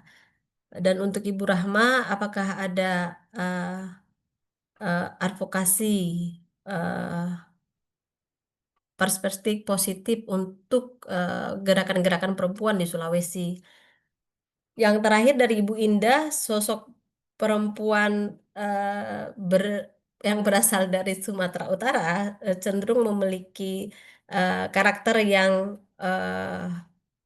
kuat, teguh, dan gigih. Apakah ada falsafah yang diwariskan oleh orang tua kepada anak-anak perempuan? Mungkin bisa dibagi supaya bisa menjadi apa contoh gitu. Terus untuk Ibu Rahma, eh, tadi tidak ada pertanyaan. Semoga disertasinya cepat selesai. Dan Ibu Lisa, eh, bagaimana cara agar konsistensi perlawanan perempuan itu tidak eh, terkontaminasi untuk kepentingan-kepentingan lain? Silakan, siapa Mungkin dulu yang mungkin merespon? harap ini ya padat dan singkat karena sepertinya Kak Evi, Kak Yuliana udah bergabung Oke. sama kita. Baik, baik. Silakan Bapak Ibu, mungkin menjawabnya sekaligus. Misalnya saya persilakan Bu Sri dulu menjawab semua pertanyaan dari ketiga penanya, dari keempat tadi. Baik, Mbak, terima kasih atas semua pertanyaannya. Saya akan jawab satu persatu dengan singkat. Yang pertama dari Ibu Evi, ya Bu, ya tadi ya kalau tidak salah. Buku Esther, Bu Oh, Bu Esther. Esther, ya maaf. Iya, Bu Bu Esther. Esther. Iya, saya pilih perempuan hari ini karena cukup eh, bertahan dari 2017 sampai 2025 dan memang dibentuknya itu dari inisiatif pribadi Romana Lusti dan dari situlah saya lihat ternyata komunitas itu bisa bertahan bukan karena dana, bukan karena dukungan lembaga, tapi dari inisiatif pribadi pun sangat bisa bertahan gitu. Jadi memang ketertarikan saya dari situ sih Mbak, karena saya melihat ternyata inisiatif pribadi itu bisa membuat komunitas yang selama ya beberapa tahun ini mampulah untuk konsisten menyuarakan feminisme itu pertama. Dan kemudian untuk teori-teori mungkin saya masih keterbatasan menguraikannya di sini dan masih dalam proses penulisan juga. Jadi mungkin dari tulisan saya nanti semoga bisa lebih lengkap lagi ya Mbak ya, karena memang saya juga belum selesai menuliskannya, tapi secara garis umum teori-teori itulah yang saya gunakan dan bisa mungkin kalau tidak sesuai akan dikurangi lagi gitu Mbak. Lalu pertanyaan kedua, tantangan. Tantangan perempuan hari ini memang sangat kompleks juga ya Mbak. Saya hanya menguraikan strategi-strategi yang positifnya saja, dan yang negatif atau yang berat itu beberapa adalah untuk rekrutmen sumber daya manusianya ya. Karena tidak semua perempuan mau juga bergabung, hanya beberapa yang punya inisiatif, idealisme yang bergabung di sana ya, hanya beberapa aja yang memang inisiatifnya itu terjaga sampai hari ini. Di situ sih kader-kader yang aktif, yang mau sukarela gitu ya, ya Mbak ya. Jadi itu yang sulit dan juga dana yang mereka punya juga kekurangan gitu. Jadi mereka tetap open untuk mitra-mitra dan juga kolaborasi dari luar supaya mereka bisa membuat ruang-ruang belajar juga. Dan yang unik dari perempuan hari ini, mereka bukan hanya kampanye feminis saja, tapi seperti yang saya sebutkan ada ruang untuk belajar, ada ruang untuk risetnya. Jadi untuk ruang orang mudanya, mereka buat aktivitas jurnalingnya juga, diskusi gitu. Jadi antara online dan offline itu setara mereka lakukan. Jadi mampu untuk menarik kaum muda yang saat ini yang suka eksistensinya di sosial media kan. Jadi solidaritas, pengetahuan, dan aksi nyatanya itu saya apresiasi dari kelompok ini sehingga saya memilih mereka. Dan tantangannya tadi yang saya sebutkan ya, keterbatasan anggaran, juga SDM-nya gitu Mbak. Lalu untuk pertanyaan dari Mbak Indah ya. Mbak Indah. Oke Mbak Indah, terima kasih Mbak Indah. Saya sebagai buruh Batak di sini juga salut sama sesama perempuan Batak dimanapun mereka berada yang bersuara. Dan ini kaitannya mungkin karena pola asuh dan juga tradisi orang Batak Toba. Karena dari kecil saya pribadi sudah dididik untuk mandiri ya, karena ada kaitannya dengan falsafah hidup Boruni Raja. Boruni Raja itu adalah perempuan keturunan dari raja yang sangat berharga, yang mampu untuk membanggakan keluarga. Jadi kami sudah terbiasa untuk menjadi perempuan yang uh, membawa harum nama keluarga, jadi harus pintar, cerdas, berani gitu. Dan juga ada konsep Hamoraon, Hagabeon, Hasangapon. Jadi kami menjaga ketiga falsafah itu, Hamoraon, Hagabeon, Hasangapon itu. Yang pertama Hamoraon adalah kekayaan, kemudian Hagabeon itu kebahagiaan, Hasangapon itu juga tentang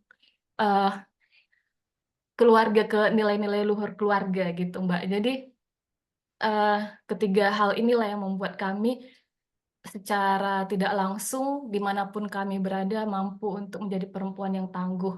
Dan juga mungkin karena sudah terbiasa untuk ditekan di dalam keluarga ya, ditekan seringkali tidak didengar di keluarga yang dianggap lebih penting adalah laki-laki, ya pengalaman yang kami alami itu yang membuat kami untuk bersuara bahwa terjadi ketidakadilan dari perempuan, dan kami ingin menyuarakan supaya hal itu tidak terjadi bagi perempuan lainnya, karena patriarki di Batak Toba itu juga sangat-sangat tinggi gitu Mbak. Jadi kalau bukan kami yang bersuara, siapa lagi gitu menurut saya. Terima Baik, kasih, semoga bisa ya. menjawab. Baik, terima kasih Bu Sri Lestari. Mungkin lanjut ke pertanyaan yang lain untuk Kak Evi, maaf, saya iya. potong. Iya. Boleh Kak Yuliana dulu presentasi? Khawatirnya Kak Yuli nggak kebagian presentasi. Oh iya, boleh. Mungkin Oh iya, lebih baik. nanti untuk presenter yang lain silakan menjawab setelah Bu Yuli presentasi. Mari silakan Bu Yuli. Oke, terima kasih Mbak Evi. Mohon untuk PPT saya. Oke, sebentar. Yang Yang lokalitas feminis. Oke.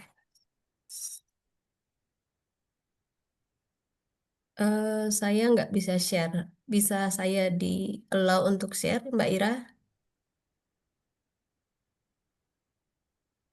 Sudah Mbak?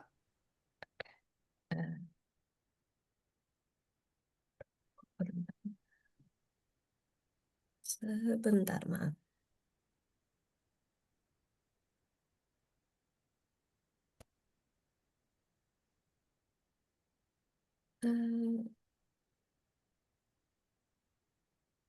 Ya.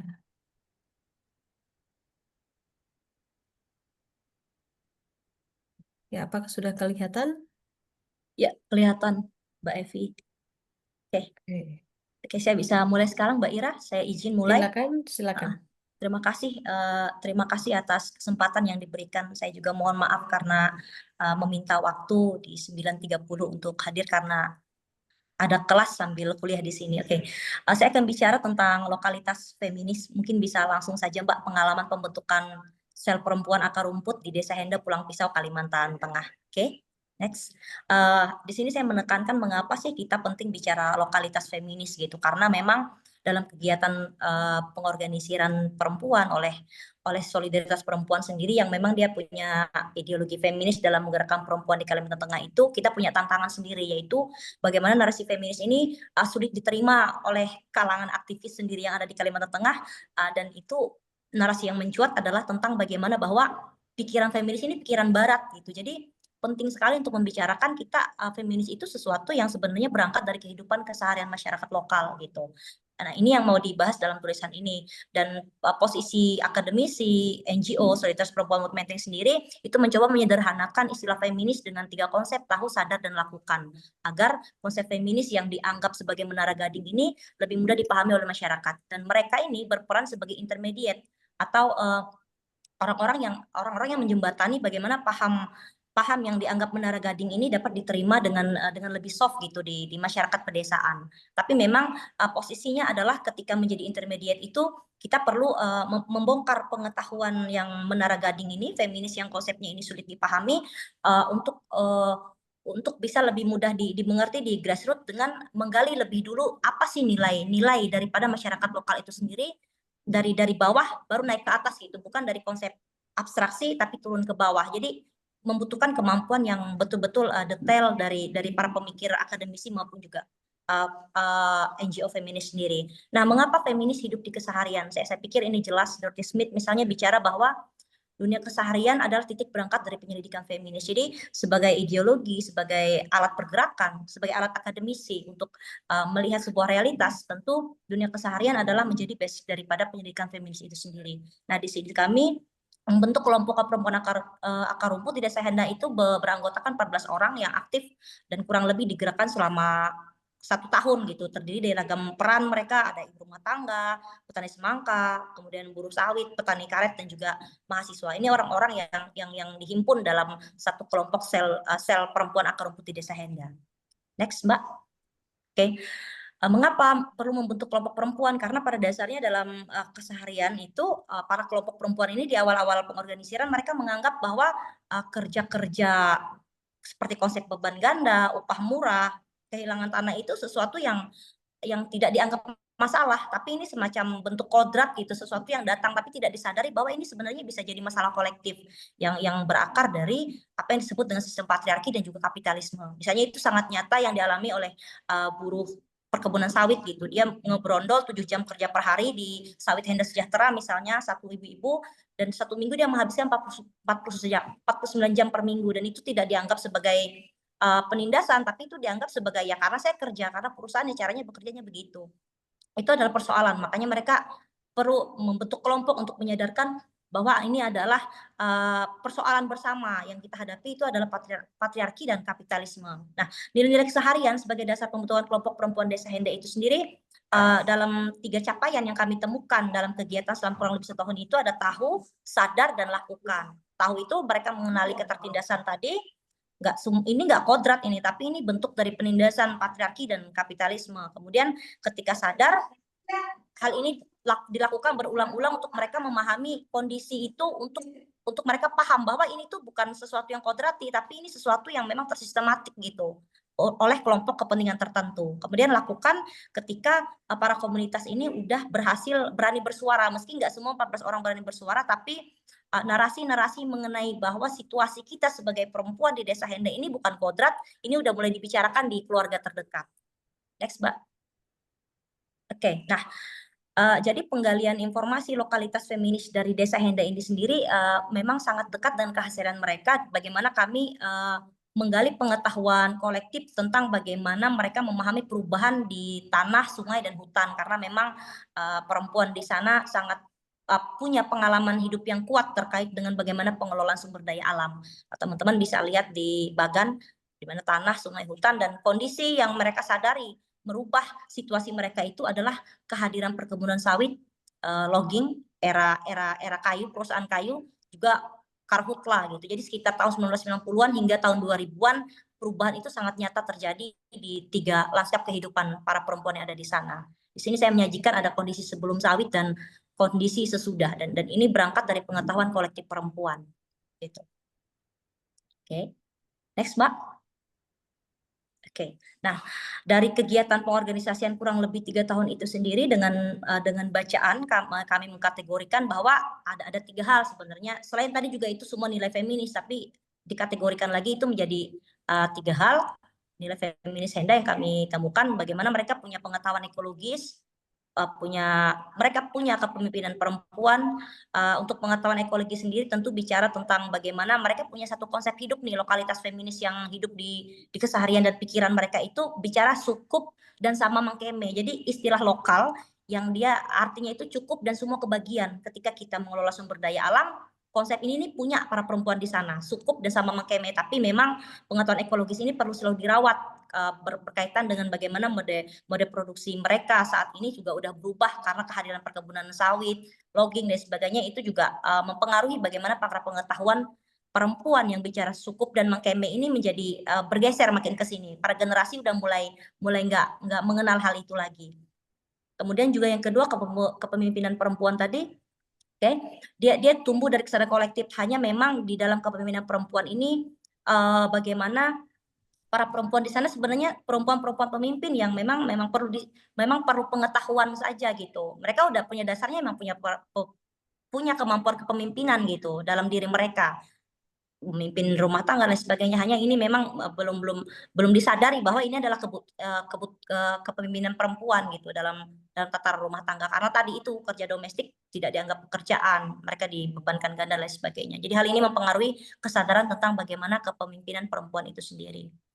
Oke, next Mbak. Waktunya tinggal 2 menit ya. Iya, terakhir ketiga kategori yang ditemukan itu adalah penindasan berlapis. Ternyata dari 14 perempuan dan mahasiswa-mahasiswi yang ikut dalam kelompok gerakan yang kami bangun itu, mereka punya bentuk penindasan berlapis yang beragam. Di slide saya pikir cukup jelas disebutkan bagaimana petani semangka itu punya penindasan berlapis dengan perempuan buruh sawit, ibu rumah tangga, petani karet, dan juga perempuan dan laki-laki mahasiswa. Tapi memang satu hal yang menjadi titik temu mereka adalah ketika kami membungkus ini dalam kategori kerja patriarki dan bagaimana hubungannya dengan kapitalisme tadi, sehingga membentuk penindasan berlapis bagi kehidupan mereka sendiri, termasuk bagaimana upah rendah, bagaimana ibu rumah tangga mendapat diskriminasi sebagai pelengkap suami, kemudian mereka juga bekerja beban ganda sebagai perempuan petani karet. Hal ini mereka alami, dan ini merupakan bentuk penindasan berlapis. Ini yang kami masukkan ke dalam tingkat pengetahuan perempuan, bahwa ini enggak kodrati, ini adalah persoalan bersama sebenarnya yang memang dia tersistematis gitu oleh apa yang disebut dengan sistem patriarki dan kapitalisme tadi. Nah, catatan penting yang saya ambil dari kegiatan kurang lebih 1 tahun ini tentang pengorganisasian adalah bagaimana hati-hati dalam memunculkan gap pengetahuan, karena bahasa-bahasa feminis ini dianggap langit oleh ibu-ibu. Mereka nggak kenal beban ganda, jadi perlu narasi turunan gitu yang memang berangkat dari bahasa lokal. Jadi kemampuan pengorganisiran itu penting, menempatkan orang-orang lokal yang punya konteks budaya dan bahasa yang sama dengan orang yang diorganisir untuk mencegah gap pengetahuan sendiri. Kemudian keberlanjutan pengetahuan lokal komunitas. Kadang konsep langit ini bisa menggantikan konsep yang mereka punya, kayak tadi cukup, bahasa cukup dalam pemenuhan kebutuhan itu bisa terganti dengan bahasa yang lain gitu, yang justru memang ini bisa mengikis bagaimana pengetahuan yang mereka punya, justru mereka tercabut dengan pengetahuan baru gitu. Penokohan pemimpin perempuan, nah ini sangat dihindari karena dalam sepanjang pengorganisasian hanya ada 1 atau 2 orang yang paling vokal banget nih, karena dia punya posisi peran yang sangat penting di desa, BPD misalnya, dan ini bisa menjadi elit baru di tingkat kelompok itu sendiri. Nah, hal-hal ini perlu diperhatikan oleh para pengorganisir, termasuk kami sendiri ketika bekerja di Solidaritas Perempuan Mangut Menteng, karena dia bisa menenggelamkan suara yang lain, sementara mereka punya penindasan berlapis yang memang mereka harus suarakan sendiri gitu, tidak bisa diwakilkan posisinya.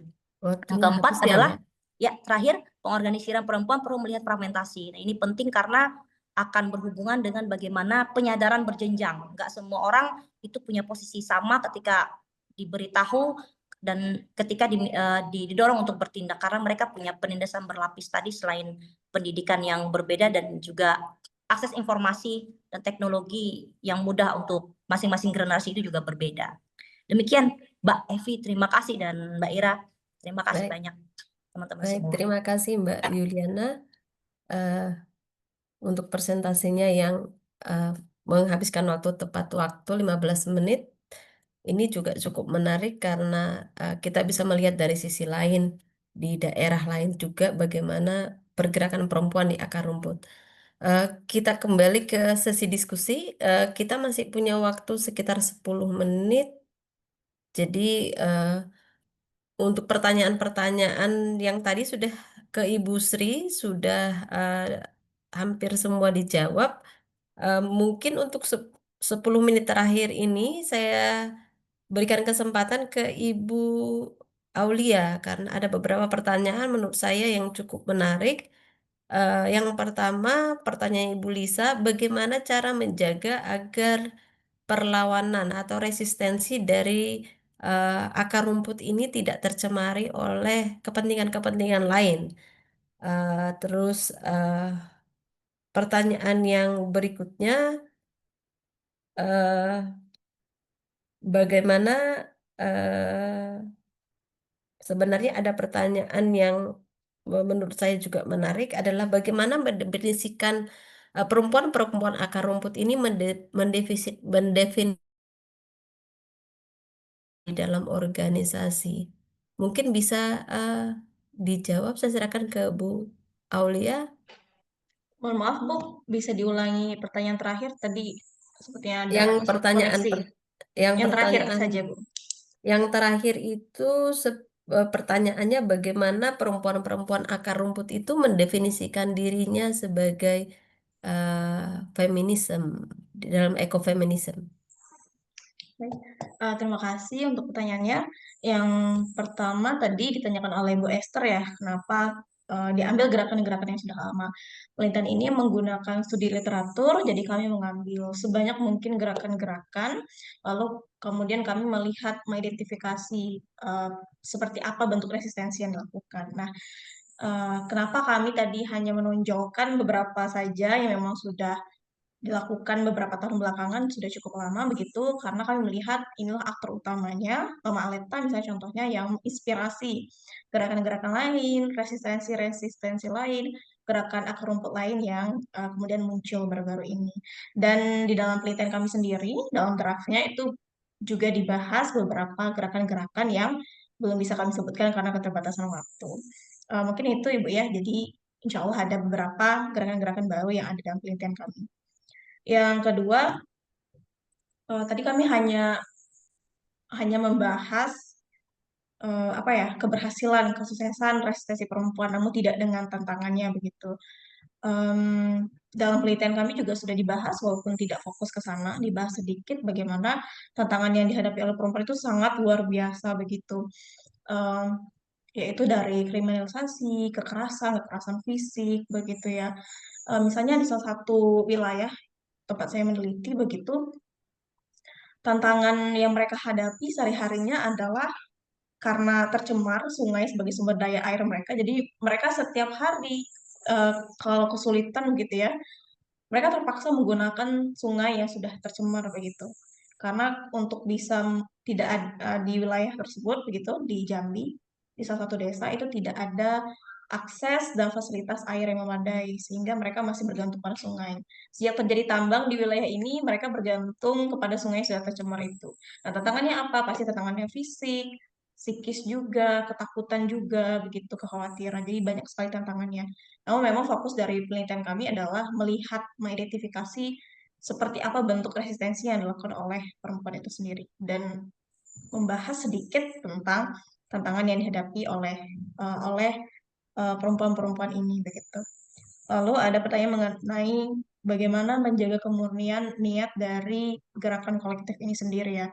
Tadi sudah dibahas sedikit oleh Mbak Sri ya, bagaimana banyak sekali tantangannya, misal tantangan dana begitu. Jadi gerakan kolektif yang dilakukan oleh perempuan itu tidak mudah dan saya tahu sendiri ya dari berbagai penelitian yang saya baca begitu banyak sekali tantangan yang mereka hadapi begitu. Bagaimana mereka bisa menghadapi begitu ya pihak-pihak yang berkuasa yang punya modal yang sangat besar begitu ya misalnya tadi persoalan tambang begitu sedangkan mereka punya sumber daya yang sangat terbatas misalnya dana begitu kan jumlah orang begitu. Jadi banyak sekali alasan tantangannya yang terjadi gitu.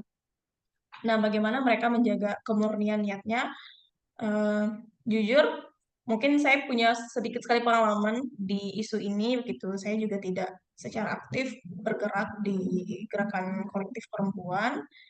Namun mungkin dari sependek yang saya tahu, mungkin kita bisa lihat bahwa kembali lagi ke visi misi dari gerakan perempuan itu sendiri. Misalnya kita bisa lihat Mama Aletta dengan sumber daya yang sangat terbatas, bagaimana dia bisa tetap kekeh di sana, bisa tetap berani. Bahkan kemudian keberanian inilah yang menginspirasi dan kemudian mendorong perempuan-perempuan lain di NTT begitu ya untuk ikut dengan Mama Aletta melakukan perlawanan tersebut begitu. Jadi kembali lagi ke visi misinya, kesadaran mereka, bagaimana mereka melihat, memproyeksikan, memahami arti dari lingkungan itu sendiri dan pastinya lagi seberapa besar kepedulian mereka terhadap lingkungan begitu. Dan hasil dari diskusi saya dengan partner saya itu Mbak Fitria tadi, kemudian gerakan sosial atau perempuan bukanlah tentang isolasi, tapi tentang menjaga integritas, otonomi, dan fokus pada tujuan utama pemberdayaan perempuan dan kesetaraan gender. Jadi ini adalah proses yang terus-menerus, panjang, butuh waktu, energi, pikiran yang sangat banyak gitu ya.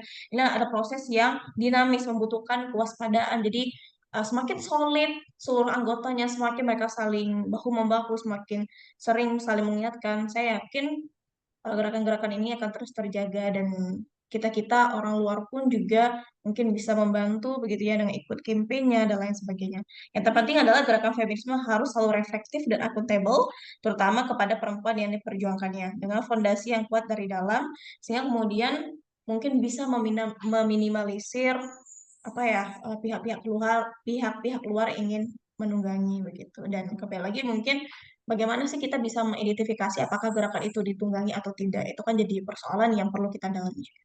Mungkin itu Ibu dari saya. Baik, terima kasih Mbak Lisa.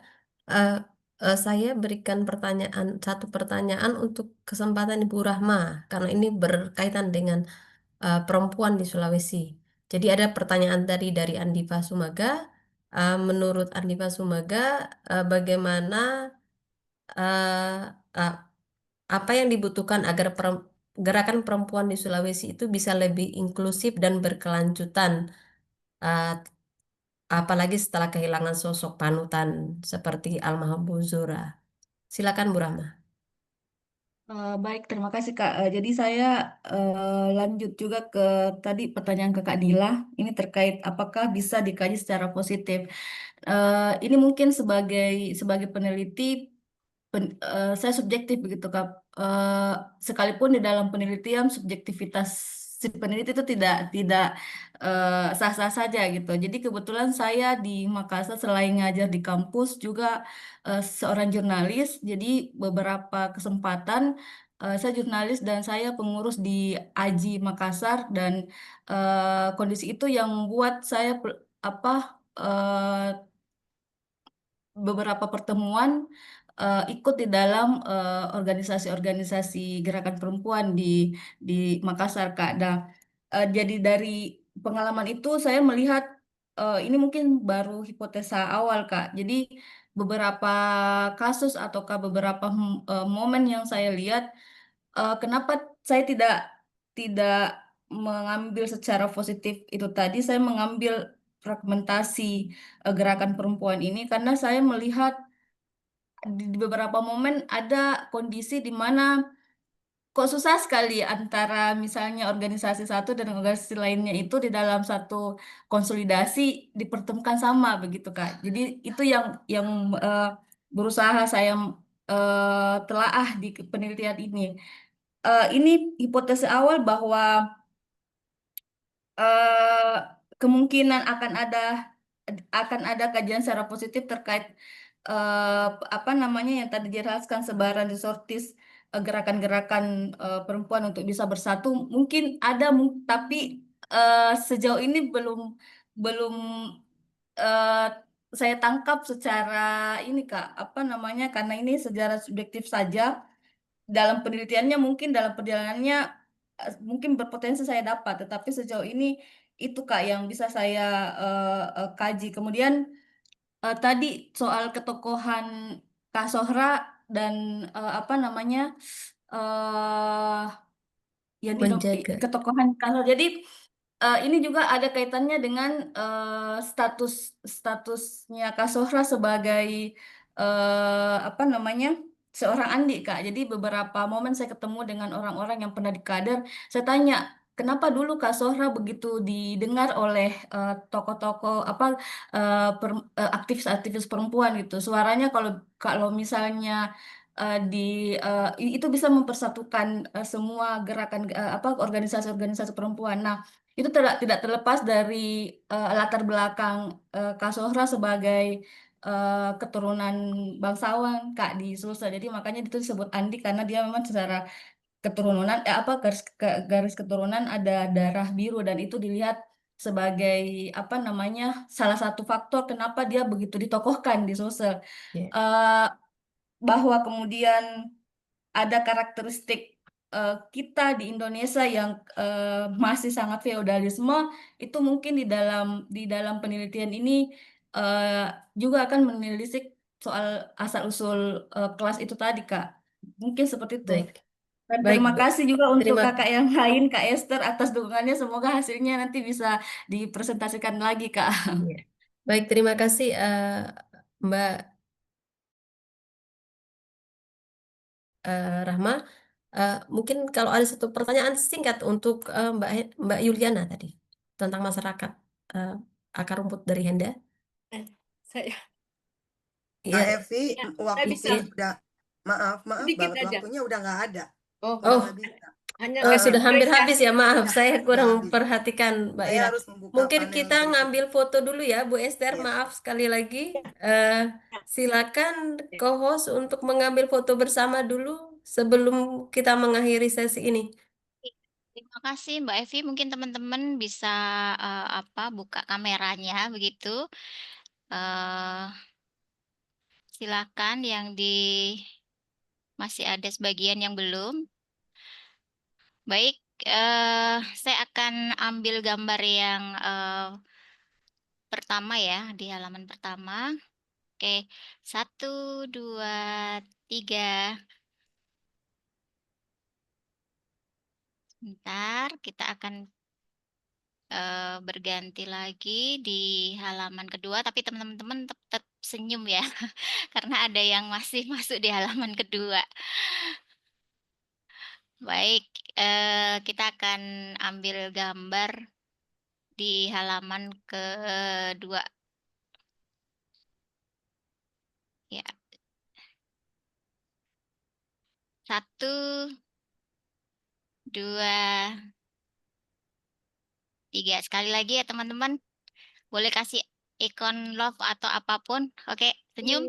1, 2, 3. Oke, terima kasih. Baik, terima kasih Mbak Mary.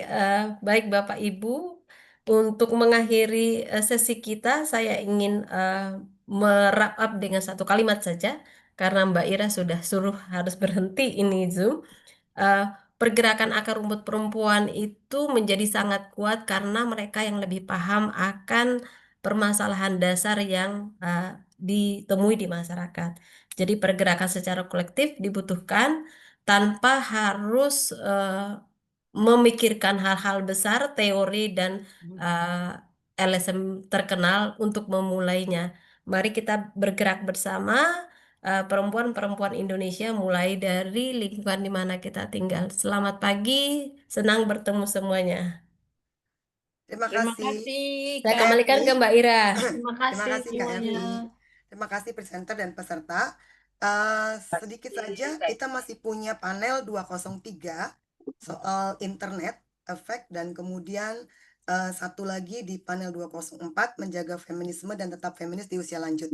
Jadi silakan untuk bisa memilih salah satu panel, teman-teman akan hadir di sana.